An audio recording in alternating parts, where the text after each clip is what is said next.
اللہم صلی علی سیدنا محمد صلی اللہ علیہ وسلم۔ آج جس روایت کو ہم آپ کے سامنے نقل کریں گے اس کو امام ابی داؤد لے کر آئے ہیں، اور یہ ہمیں بتاتا ہے کہ صحابہ کا اللہ کے رسول کے زمانے میں اور اللہ کے رسول کے زمانے کے بعد اللہ سے کتنا گہرا تعلق تھا۔ ایک تابعی جن کا نام نضر ہے وہ اس کو روایت کرتے ہیں، وہ کہتے ہیں عن النضر قال، وہ کہتے ہیں كانت ظلمة على عهد انس،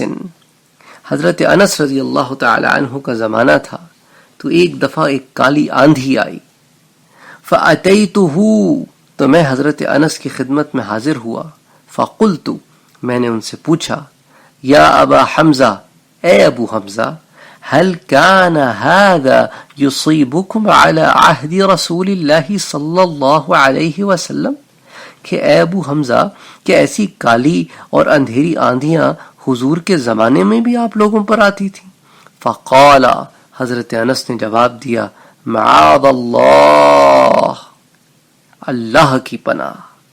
ان كانت الریح لتشتد،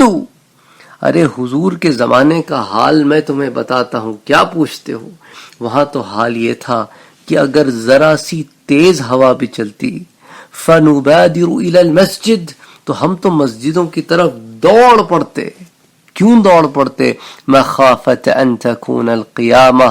کہ کہیں اللہ تعالی کی طرف سے قیامت تو نازل نہیں ہو گئی، اس خوف سے ہم مسجدوں کو دوڑ پڑتے کہ اللہ سے ہم معافی مانگے، اپنے گناہوں کی بخشش مانگے، تاکہ جب ہماری روحیں سلب ہوں، ہمارے جسموں سے الگ کی جائیں، تو ہم اس وقت حالت ایمان میں ہوں، حالت نماز میں ہوں، حالت سجود میں ہوں، حالت استغفار میں ہوں۔ سبحان اللہ، یہ تعلق تھا جو صحابہ کرام نے اللہ سے جوڑا تھا،